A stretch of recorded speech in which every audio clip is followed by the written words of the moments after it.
Bueno, pues buenas tardes. El otro día nos quedó por ver la segunda parte del tema 4, que si os acordáis, bueno, pues trataba sobre la percepción del espacio.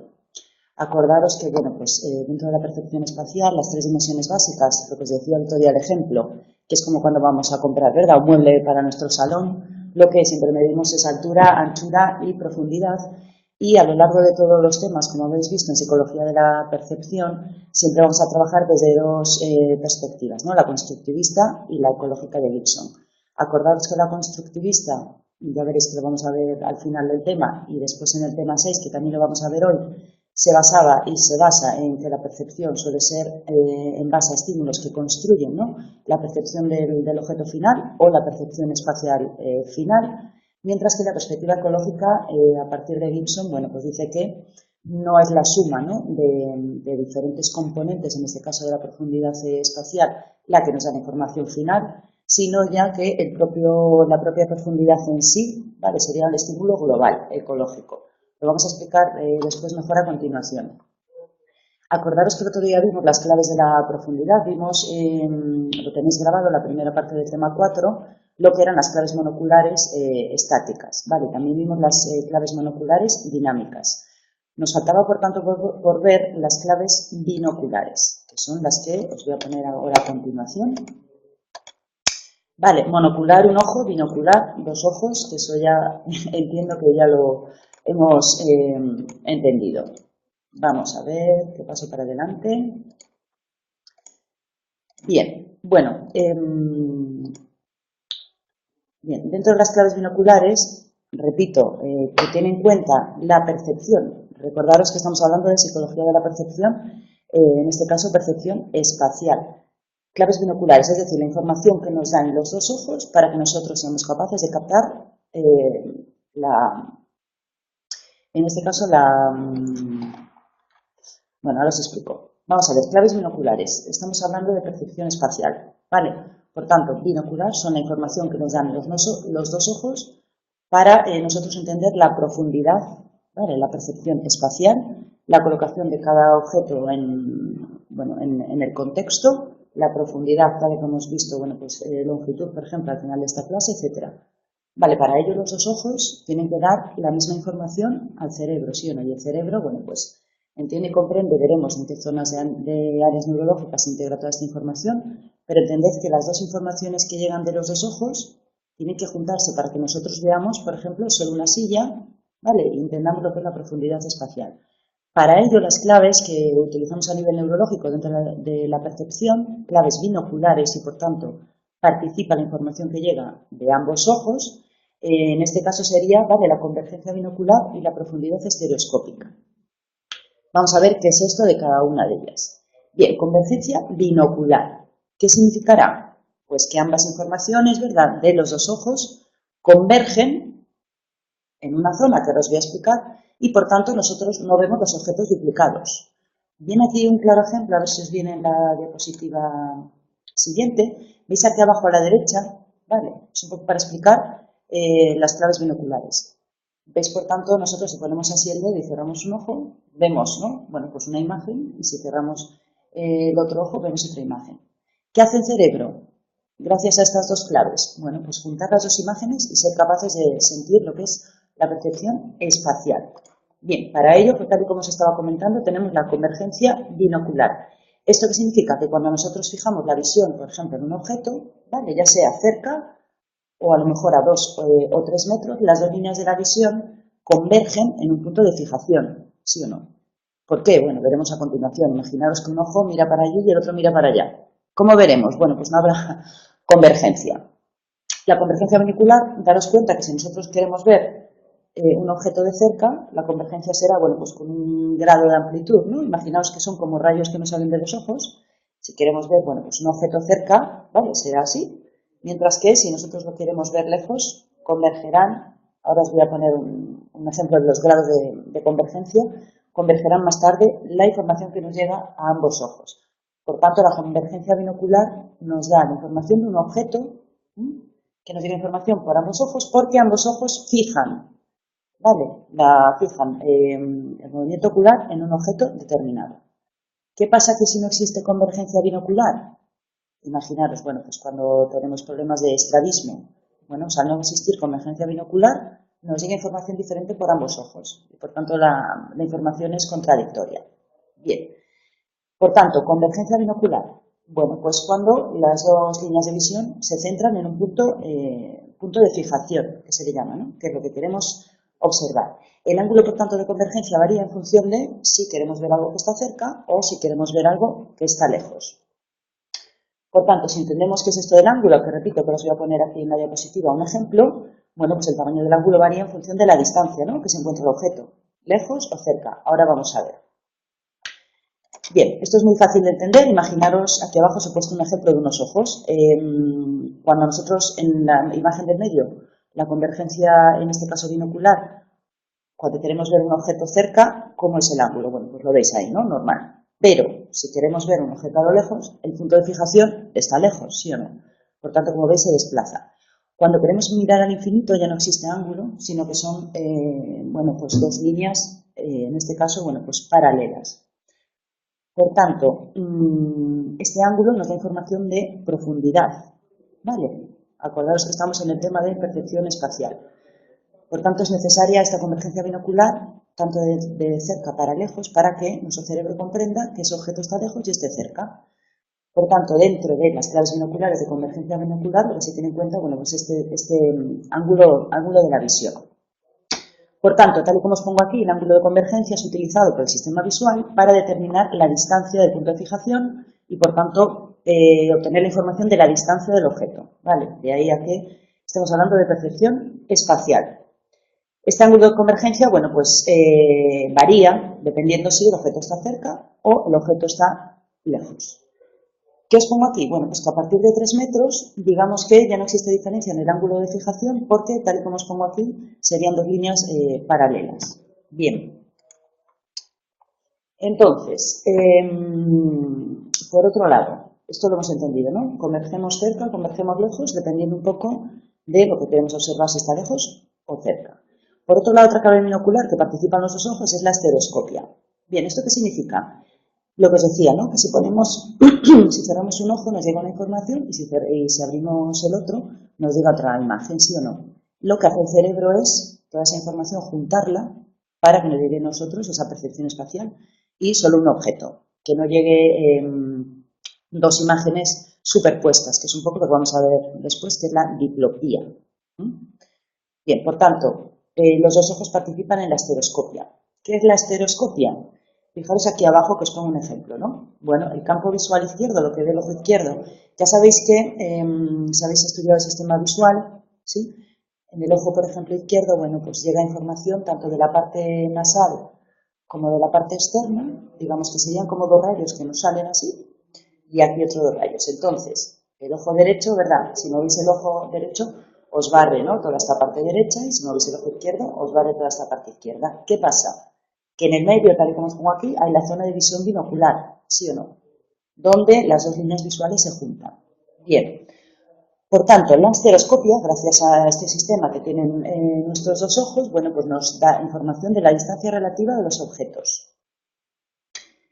La estereoscopia se basa en lo que es el desplazamiento lateral, ¿vale? Por tanto, acordaros un poco lo que os digo, imaginaos que tenemos dos rayos que nos salen de los ojos. Si miramos para la izquierda, ¿verdad?, que se moverían los dos rayos para allí y para allí. Y siempre hay un punto medio donde esos dos rayos se juntan, que es lo que se denomina zona de visión binocular, ¿vale? Entonces, la estereoscopia. Si hemos entendido esto, los dos rayitos que nos salen de los ojos, daros cuenta que, si giráis así, haríamos como un círculo, ¿no?, como un barrido, gracias a estas dos líneas de visión. Esto en percepción visual se denomina, bueno, tiene un nombre raro, orópter, que es un poco este circulito, ¿vale? A ver si me pinta aquí esto. No me pinta, pero bueno, lo veis aquí. Es el círculo oróptico, es decir, bueno, pues todo el conjunto de puntos del espacio, ¿vale?, que nosotros podemos fijar con ambos ojos y hacer un barrido.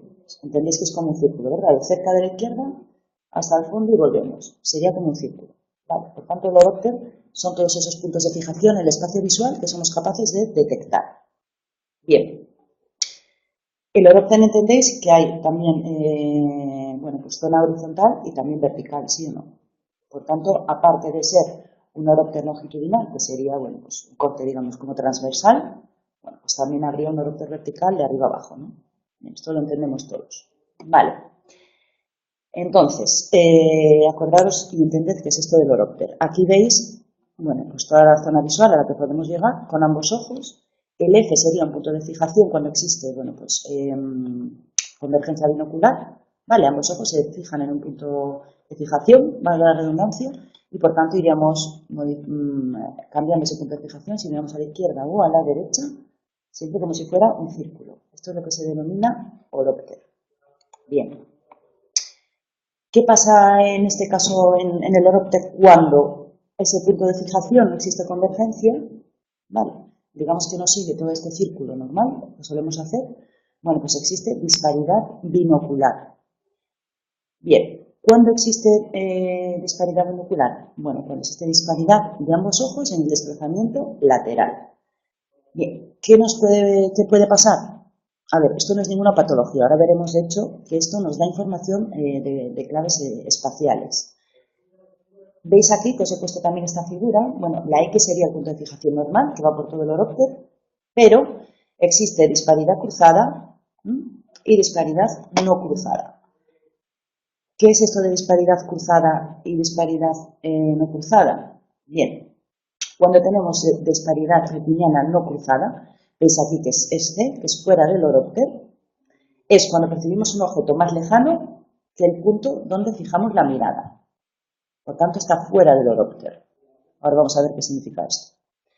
Mientras que la disparidad retiniana binocular se le denomina cruzada cuando percibimos un objeto más cercano del punto de fijación.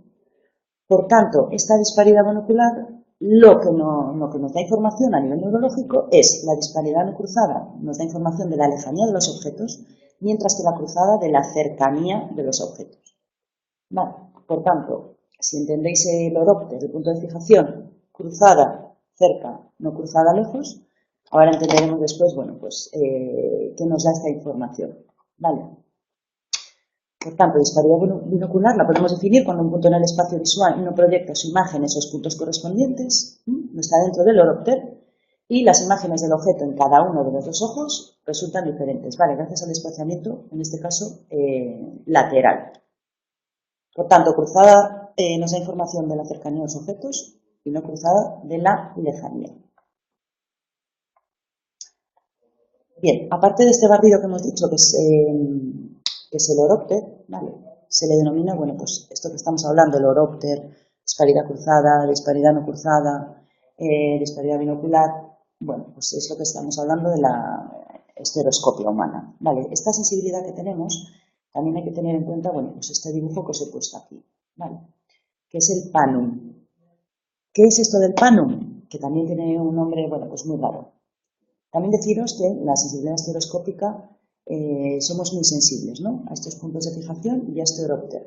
De hecho, somos capaces de darnos cuenta de la percepción espacial cuando existe diferencia en este ángulo que hemos visto del punto de fijación normal, el estándar, o cruzado o no cruzado, de 2 a 6 segundos de ángulo. Ya sabéis que los ángulos se miden en segundos. Por tanto, cuando fijamos las dos líneas visuales, una pequeña modificación de ese ángulo visual de 2 a 6 grados ya lo percibimos. Bien. También deciros que la sensibilidad es mucho mayor para la disparidad cruzada, ¿vale? Que hemos dicho, recordad, que la disparidad cruzada era la que nos da información de la cercanía. Por tanto, somos mucho más sensibles, ¿vale?, a la percepción espacial de los objetos que están cerca de los que están lejos. Esto tiene sentido a nivel, bueno, pues ontogenético, incluso de la raza filogenético, porque daros cuenta que si no tuviéramos esa percepción espacial de los objetos que están muy cerca, nos iríamos dando golpes con todo, ¿no? Por tanto, la disparidad, en este caso cruzada, que es cercana, bueno, pues es mucho más sensible a la modificación de estos grados, de estos ángulos visuales, que la, en este caso, no cruzada, ¿vale? Bien, por tanto, la magnitud de disparidad dentro de la cual se produce estereoscopia está limitada en torno al horóptero en esta área que se llama fusión de Panum. Es decir, es una área del horóptero donde se produce, en este caso, más estereoscopia. Vale. ¿Veis aquí, por tanto, los ángulos de fijación? y esta forma de mariposa que tiene, en este caso, bueno, la área de fusión del panel. Bien, por tanto, con toda esta información que acabamos de ver de claves binoculares de convergencia y estereoscopia, bueno, pues nos da información a nivel biológico de la percepción, en este caso espacial, binocular. Bien, por tanto, hablando de la disparidad, si la disparidad en estos grados binocular, bueno, pues no es muy grande, es decir, la distancia entre los puntos no correspondientes está dentro de esta área que acabamos de ver del panum, bueno, pues se produce una visión estereoscópica, que es la visión en relieve, en 3D, que ahora os voy a poner un ejemplo que seguro que habéis visto de pequeño, libros de estos, que teníamos que acercar la nariz y separarla para ver imágenes en 3D. Mientras que si existe una disparidad fuera lejos del área del panum, bueno, pues se produce diplopía, es decir, visión doble. ¿Vale? ¿Por qué? Bueno, pues porque las dos informaciones que nos llegan a los ojos no se superponen, ¿vale? Porque está fuera de esa zona del orópter que se denomina de panum, que es la zona donde tenemos estereoscopia, donde las dos imágenes se juntarían y seríamos capaces de percibir la profundidad. Bueno, la profundidad no, la percepción espacial, ¿vale? Que hay profundidad y muchas más cosas. Por tanto, repito, cuando la disparidad es pequeña se produce, vemos imágenes en relieve, ¿vale? Fusión estereoscópica, y cuando la distancia está muy lejos del área del panel, se produce diplopía, o doble visión o rivalidad binocular. Bien, por tanto, bueno, os habla en el libro de lo que son los estereogramas, que ya veis, os voy a poner aquí un ejemplito, que son estas imágenes, ¿verdad? Que, bueno, pues que las podemos ver en 3D, y esto se debe, bueno, pues esa disparidad binocular, donde estas imágenes están separadas, bueno, pues con poquitos grados, entonces somos capaces, si nos acercamos y vamos separándonos, bueno, la imagen la junta en el cerebro y somos capaces de ver en este caso, bueno, pues una imagen digamos en 3D. Esto gracias a la disparidad pequeña. Repito que si existe una disparidad fuera del área del panum, veríamos, bueno, pues la diplopía, rivalidad binocular. Bien, ¿qué más? Bueno, por tanto hemos visto todas las claves binoculares y monoculares que nos dan información a nivel neurológico de la percepción visual, de la percepción espacial. Bien, a nivel neurológico, ¿qué correlato anatómico tiene todas estas funciones? Bueno, tal y como hemos visto en otros temas, como siempre, ¿no? Participa en esas áreas de asociación en la corteza visual primaria, en la V1. De hecho, bueno, pues en experimentos se ha visto que esta zona es la encargada sobre todo de la disparidad, bueno, binocular. Posteriormente ya sabéis que se hicieron más investigaciones y bueno, ya se tienen en cuenta otras capas, ¿no? De la corteza visual primaria, como es la V2 y en este caso la V3. Ya área neurológica como tal, aparte de la corteza visual primaria y después área visual de asociación, también tendríamos en cuenta, bueno, pues que el área temporal medial, tal y como vimos, bueno, pues en otros temas, y de hecho a los experimentos, ¿no? Que os vienen en el libro, y en muchos artículos científicos también existe una correlación del área temporal medial, bueno, pues con esta capacidad binocular de la estereoscopia. Por tanto, esta capacidad de percepción visual espacial con clave binocular, aparte de la corteza visual primaria, V1, después se descubrió que también la V2 y la V3, también participa, por tanto, del área temporal medial, ¿vale? En la estereoscopia. Acordaos de esta zona que es muy, muy importante. Bien, lo que os comentaba, cuando existe disparidad binocular o diplopía o rivalidad binocular, que también se le denomina así, es decir, vemos dos imágenes como superpuestas. Vemos lo que se denomina vemos doble, ¿vale? Para que nos entendamos. ¿Por qué pasa eso? Bueno, pues porque no está centrado en las dos líneas visuales, ¿vale? No existe un punto de fijación y por tanto vemos dos imágenes que se superponen. Hay muchas patologías a nivel neurológico que producen diplopía. A lo mejor, bueno, pues un tumor neurológico, bueno, pues hemos visto muchos casos a nivel de neuropsicología, pues que aparece en este caso diplopía. Bien, cuando los estímulos son muy pequeños, la rivalidad en este caso de ambos estímulos, bueno, pues es total y entonces, bueno, pues se produce, bueno, pues como se ve una imagen y después la otra, ¿vale? Digamos que se van cambiando. Daros cuenta que el ojo no está quieto todo el rato, ¿no? De hecho, ya conocéis lo que son los movimientos sacádicos. Cuando vamos leyendo, vamos haciendo movimientos, ¿no?, de milisegundos, es decir, digamos como un refresh que hace el cerebro para volver a percibir. Por tanto, cuando esos estímulos son muy pequeños, vemos que una imagen, la pequeñita, domina, pero con ese movimiento domina la otra, etc. Pero cuando los estímulos son muy grandes, bueno, pues se monta ya un lío porque se forma una imagen que junta las dos. Vale, es como vería la gente con este tipo de diplopía. Bueno, con este tipo no, con diplopía. Bien, entonces hemos visto todas las claves todas las claves monoculares y binoculares que nos dan información, repito, aparte del área temporal medial, al área de la corteza visual primaria y después corteza visual de asociación, también tenemos que tener en cuenta, bueno, pues otras claves, ¿no?, de profundidad, como es dominancia, compromiso e interacción.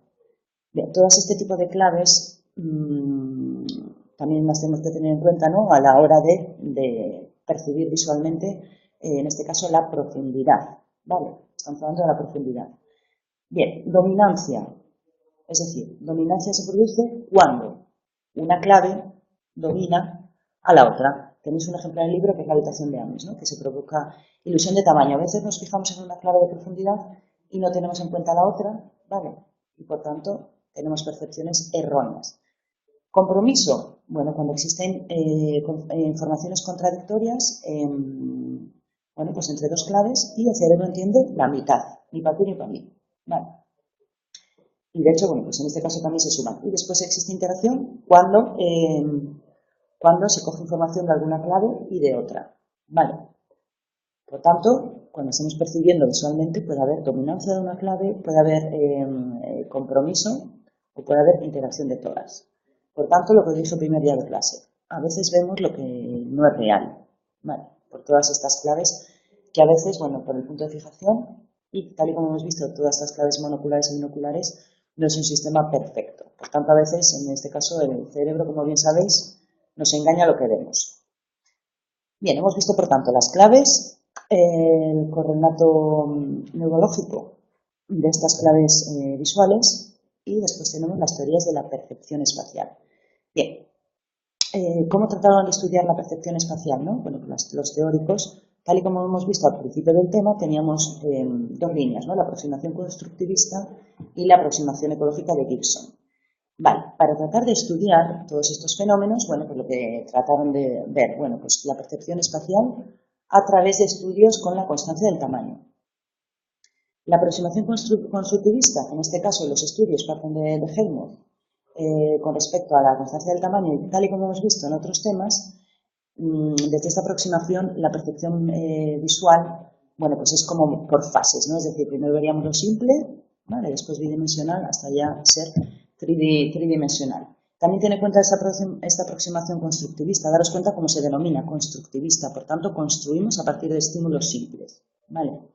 También tiene en cuenta el aprendizaje del sujeto. Sí que es verdad que a veces queremos ver lo que queremos ver, sí, por tanto tiene también en cuenta el componente subjetivo en este caso de la percepción visual, y tal como os digo, ¿no? Bueno, pues tiene en cuenta esas características físicas del estímulo en primera fase.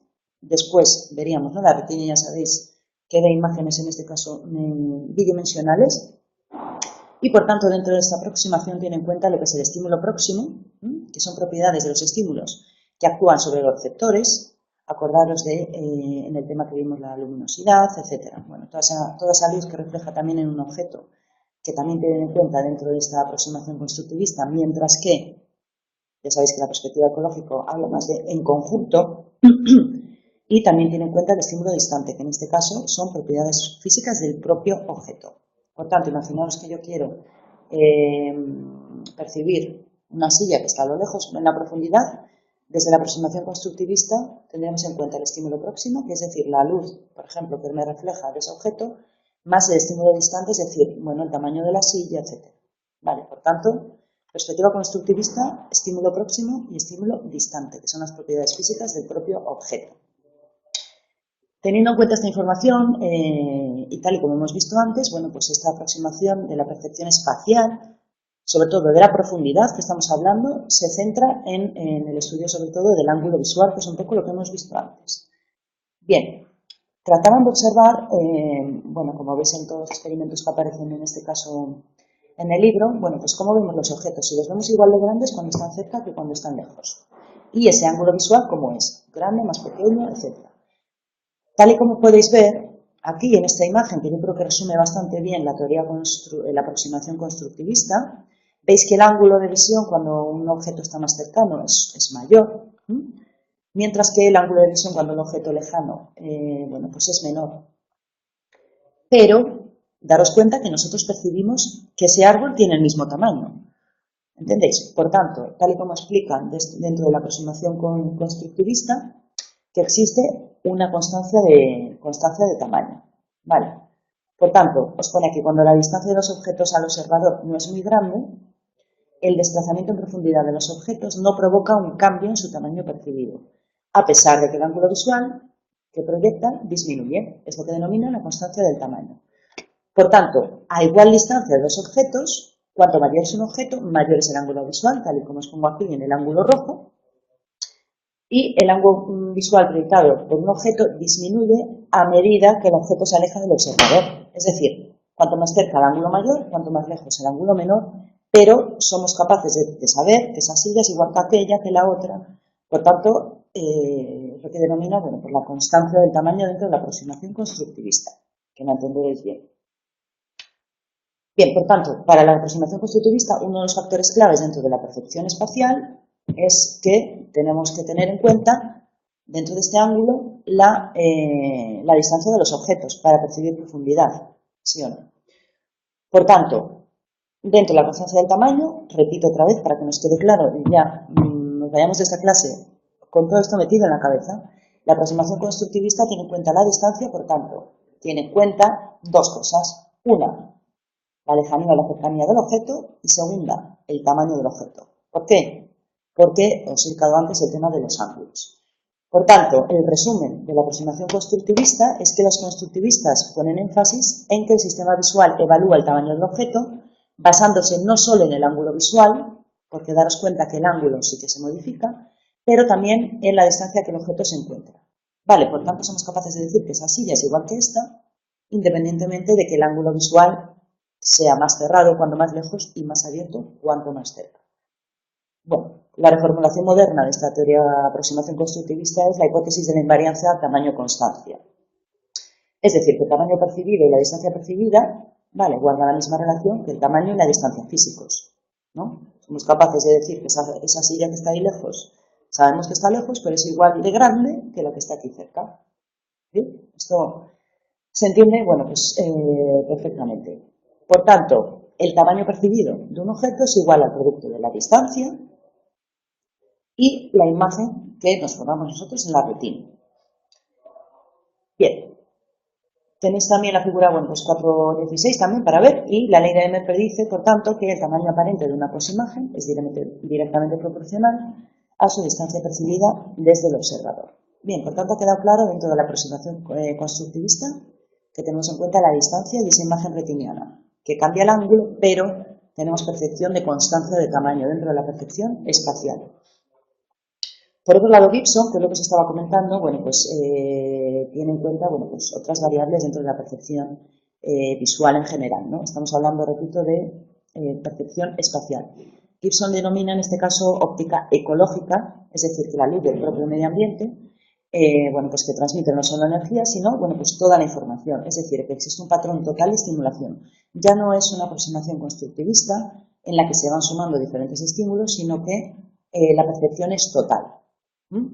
Por tanto, el estímulo, en este caso de percepción espacial, bueno, la percepción es directa, ¿vale? No tenemos en cuenta la distancia, el ángulo, etcétera, sino que es todo directamente. Por tanto, los estímulos para Gibson, ¿vale? Que de hecho se denomina la teoría aproximación ecológica o percepción directa, los estímulos, bueno, pues en este caso carecen de ambigüedad, ¿no? Porque digamos que todo el estímulo ya tiene toda la información. Es lo que denomina en este caso Gibson, bueno, pues que toda la información está presente en la estimulación o conformación óptica, en este caso se denomina optical array, ¿ok? ¿Ok? Vale, optical array es que la propia percepción ya contiene toda la información, es una percepción directa. Bien, Tal y como hemos visto antes, la perspectiva constructivista tenía en cuenta, bueno, pues la memoria, el carácter fenomenológico, el aprendizaje previo, tanto la percepción, en este caso visual, y, bueno, pues en este caso espacial. Y en este caso, bueno, pues Gibson, con respecto a lo que hemos dicho antes de la constancia del tamaño, bueno, pues tiene en cuenta el gradiente de densidad de textura. Para Gibson, bueno, pues esa es una clave, la clave fundamental a la hora de hablar de percepción espacial visual, el gradiente de densidad de textura. Acordaros que puse una imagen, ¿no?, de un desierto, ¿os acordáis? De un desierto donde, bueno, pues veíamos el gradiente de textura, donde, bueno, pues el suelo, digamos que estaba seco, que había grietas y se iban juntando. Bien, para Gibson, bueno, pues es la clave fundamental en la percepción en este caso, percepción espacial, de constancia del tamaño. Vale, gradiente de densidad de textura. ¿Qué se le criticó después? Bueno, que a veces hay texturas que es imposible comparar la distancia de unos objetos con otros. Os he puesto aquí un ejemplo, bueno, pues diferentes texturas que realmente no sabemos. En esta imagen a la izquierda no sabríamos calcular los metros, al igual que a la izquierda, ¿no? Por tanto, los estudios siguientes, ¿no?, posteriores a Gibson, vieron que sí que es una clave fundamental a la hora de percibir lo que es en este caso la profundidad, pero no es la única, sino que tenemos que tener en cuenta, bueno, pues todas las claves que hemos ido viendo a lo largo del tema. Como siempre, como la vida, que tenemos que promulgar la paz, existe una reconciliación. Cuando empiezan a comenzar estudios a nivel, bueno, pues neurológico, con ratones, con ratas, con gatos, sobre la percepción, en este caso espacial, bueno, pues a nivel neurológico se ha visto que existen, bueno, pues vías visuales, la dorsal y la ventral. Son dos sistemas visuales que nos dan información, en este caso, de la percepción visual y, en este caso también, bueno, pues de la percepción espacial.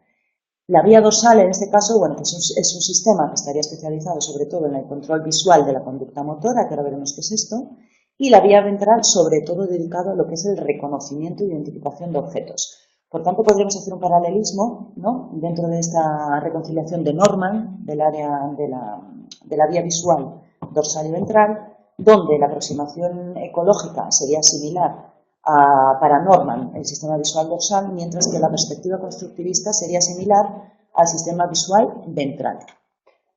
¿Esto qué significa? Bueno, pues como siempre, la vía del dónde y la vía del qué.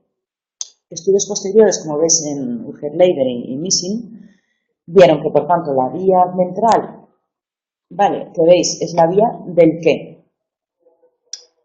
¿Veis aquí que esta vía ventral, sobre todo, va a la zona temporal medial? Bueno, en este caso temporal medial inferior. ¿Ves? Es un poco lo que hemos visto antes. Por tanto, la información visual llegaría a la V1, V2, V3 del lóbulo occipital, tal y como hemos dicho. La información de reconocimiento de objetos del qué iría, tal y como hemos dicho antes, y más específicamente a la zona temporal medial inferior, mientras que la vía del dónde sería dorsal y iría hacia el lóbulo parietal posterior. ¿Vale? Sería la vía del dónde. Por tanto, esta metáfora y esta similitud entre las dos, la aproximación constructivista y la de Gibson, vale, entendemos, ¿no? Por tanto, la constructivista sería la ventral del qué, ya que vamos construyendo lo que vamos a ver, mientras que la vía dorsal para Gibson es cómo lo vemos y hacia dónde lo vemos. Bien, por tanto, a modo de resumen de esta reconciliación, la vía ventral se especializa, por tanto, en el procesamiento de características permanentes de los objetos y las representaciones perceptivas a largo plazo. Por tanto, tiene en cuenta también el aprendizaje, ya que vamos acumulando percepciones a lo largo de nuestro ciclo vital. Mientras que, por otro lado, el procesamiento en la vía dorsal tiene mucho más en cuenta en la vía del dónde, ¿vale? Por tanto, perspectiva ecológica. La información cambiante, ¿sí o no? Información cambiante que nos va llegando, en este caso, al cerebro y, por tanto, se relaciona, ya que va toda la zona parietal posterior, bueno, pues más bien con el control visual online, ¿vale? Es decir, cómo vamos moviendo los ojos para percibir visualmente. Bien, después también nos aparecen estudios de las asociaciones neuropsicológicas. Aquí lo más importante es entender que cuando hacemos estudios a nivel neuropsicología siempre solemos utilizar un grupo control. Un grupo control, dependiendo en general de las investigaciones, pero un grupo control en general es bueno, pues un grupo de sujetos que no tienen una patología. Por tanto, dentro de los estudios se trató de comparar personas sin patología, personas con daño cerebral en esta zona ventral, personas con daño cerebral en esta zona dorsal. Bien, con diferentes tareas, tal y como veis en el libro. ¿Cuáles son las conclusiones de este estudio? Bueno, pues que existe una doble disociación entre grupos de pacientes con lesiones en la vía ventral, pero no en la vía dorsal, y pacientes con lesiones en la vía dorsal, pero no en la vía ventral, cuando comparamos tareas perceptivas y en tareas de coordinación visomotora. ¿Esto cómo se traduce en estas investigaciones? ¿En qué patologías? Bien, esto lo vamos a entender. Cuando nosotros tenemos esa capacidad perceptiva ventral intacta, pero tenemos alteración de la coordinación visomotora, la patología que vamos a tener es ataxia óptica. No somos capaces, ¿no?, de realizar esa coordinación visomotora para obtener esa información de percepción espacial. Digamos que esa coordinación de movimientos de los ojos, etcétera, se atasca.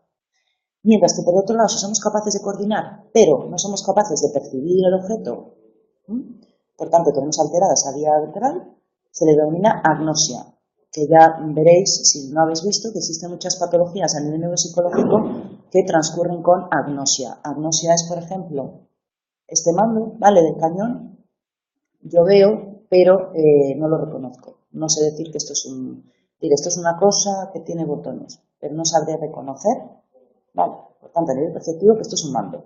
Esto es una agnosia. Por tanto, entendemos, ¿no?, cuando existe una alteración del área ventral, que es la del reconocimiento, por tanto, de la aproximación constructivista, pero no existe alteración, de coordinación visomotora, es una agnosia. Mientras que percibimos correctamente los objetos, pero una alteración de la coordinación visomotora por afectación, en este caso del área dorsal, sería una ataxia óptica. Bien, después os hablan, bueno, de cada una de las características de ambos sistemas, ¿vale? Si hemos entendido esto a nivel neurológico, el qué y el dónde, ¿vale? El qué, ventral, temporal inferior. El dónde, que va de la zona occipital, de la V1, V2, V3, a la zona parietal posterior, es la coordinación visomotora, entenderemos, bueno, pues cada una de las características de ambos sistemas, ¿vale? Lo vamos a ir viendo rapidito.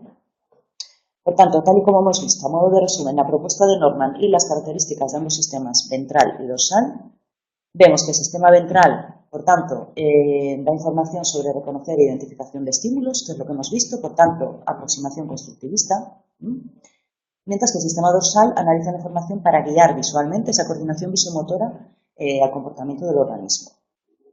Sensibilidad. El sistema ventral es más sensible a las frecuencias espaciales altas. ¿Por qué? Acordaros que cuando vimos en otro tema que las frecuencias espaciales altas son las que nos dan los detalles de los objetos. Por tanto, el sistema ventral, como está especializado en el qué y en la percepción, es mucho más sensible a las frecuencias espaciales altas.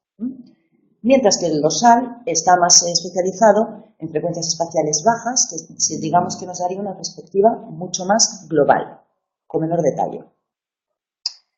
Bien, el sistema ventral también tiene una estrecha relación, en este caso, con el sistema de memoria, porque tal y como hemos visto, es el reconocimiento de objetos y, por tanto, reconocimiento de la percepción, en este caso de objetos, y, por tanto, se basa también un poco en el aprendizaje, ¿sí o no? En general, cuando aprendemos a percibir, ¿no?, percibimos siempre lo mismo, tenemos esta información en la memoria. Mientras que el dorsal, como es el dónde y es el entorno cambiante, no tiene que ver mucho con la memoria, sí con la memoria a corto plazo, ¿no?, memoria de trabajo, pero no con la memoria a largo plazo relacionada con el aprendizaje porque, el contexto es cambiante. Bien, ¿qué más características? El sistema dorsal es más rápido, puesto que se tiene que habituar, en este caso, al contexto cambiante, y el ventral es más lento. El sistema ventral está más directamente relacionado con esa conciencia de información, mientras que el dorsal se relaciona más de forma inconsciente, ¿vale? Digamos un poquito más, en este caso automático. El sistema ventral necesita un marco de referencia, en este caso alocéntrico, ¿vale?, que tiene en cuenta, por tanto, la representación del objeto en sí mismo, mientras que dorsal tiene en cuenta lo que es la referencia egocéntrica, ¿no?, que sería el objeto relacionado, en este caso, con el contexto. Como estamos hablando del sistema ventral, que se relaciona, por tanto, con la alta frecuencia, con los detalles, la visión central, en este caso del sistema ventral, está controlada por la fobia, Mientras que el dorsal, que son características de baja frecuencia, más global, estaría especializado sobre todo en la periferia.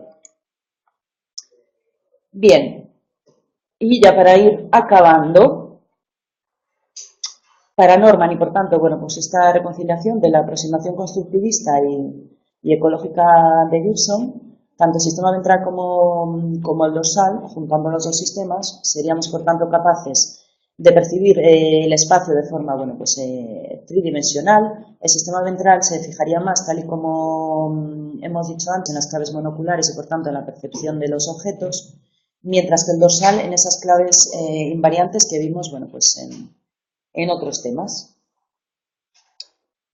Y nada más. Y se finí. Bueno, cualquier duda me mandáis un correo. Venga, hasta luego.